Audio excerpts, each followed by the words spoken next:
bonheur pour deux. Bal, Balthazar, Bal, Balthazar, Bal, Balthazar, Balthazar, Bal, Balthazar, Bal, Balthazar, Bal, Balthazar, Balthazar, Balthazar, Balthazar.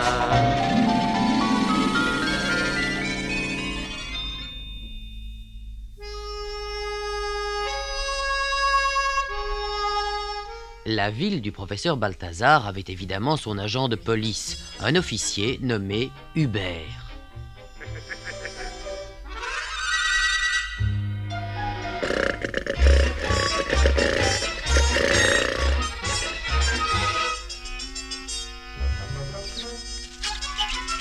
Il réglait la circulation au carrefour principal. C'était un véritable expert, un virtuose de sa profession.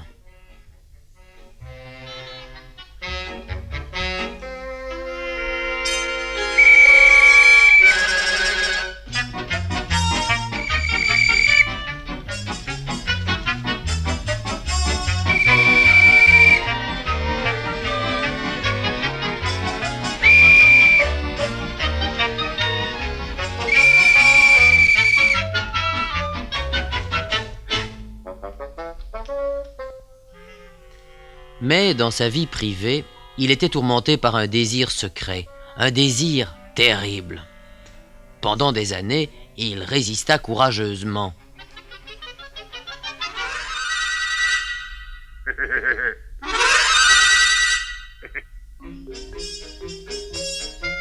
Mais un matin, il rassembla tout son courage et il fit ce qu'il avait toujours eu envie de faire.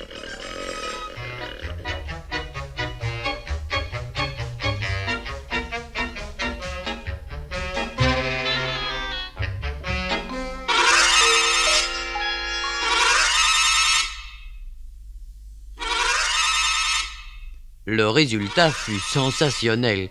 La circulation s'arrêta complètement et chacun fut amusé et ravi de cette étrange démonstration.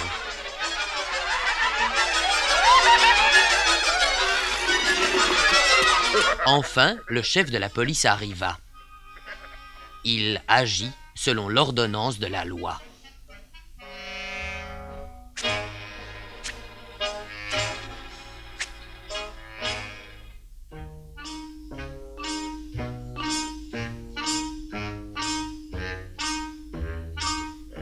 Le professeur Balthazar était au courant de toute l'affaire et pensait profondément au triste destin d'Hubert.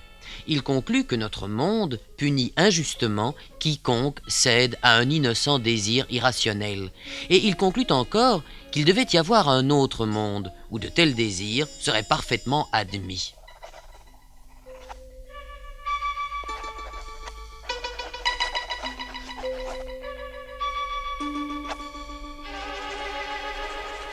Il se mit à calculer scientifiquement et il découvrit la preuve qu'un tel monde existait.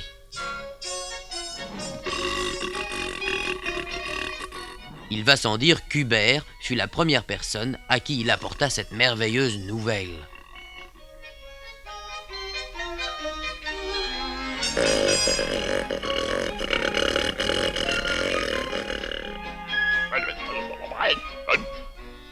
Le professeur Balthazar expliqua qu'il existait un monde où il était permis de céder à d'innocents désirs irrationnels, mais qu'il fallait être deux pour y entrer. Si Hubert connaissait un compagnon,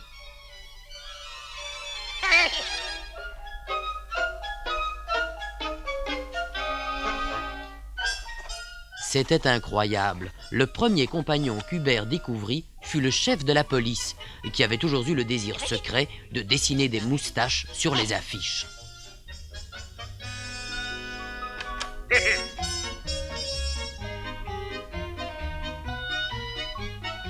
Le professeur Balthazar leur donna à tous deux une première leçon sur l'art de voyager vers le monde de l'innocente irrationalité.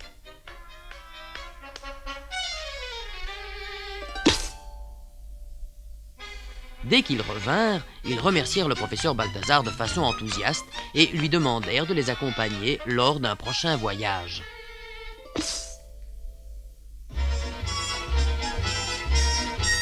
Le professeur réalisa que lui aussi avait le désir de visiter ce nouveau monde. Rapidement, il se trouva un compagnon. Ce fut le chef de gare qui, tout au fond de son cœur, avait toujours rêvé d'être une locomotive.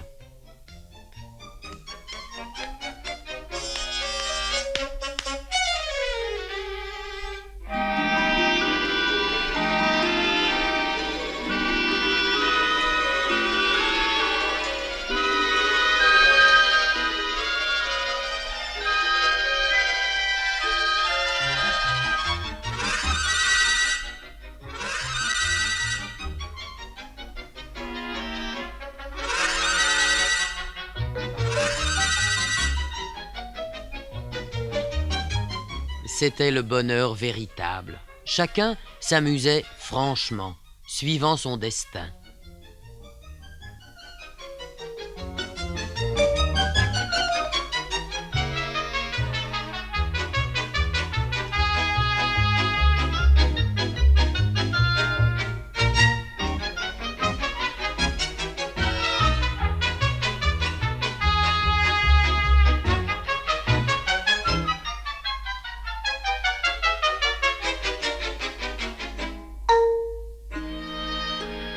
Ce n'est donc pas étonnant que la ville du professeur Balthazar fût bientôt déserte pendant les week-ends. Après tout, qui désire vivre dans un monde où il faut toujours être sensé?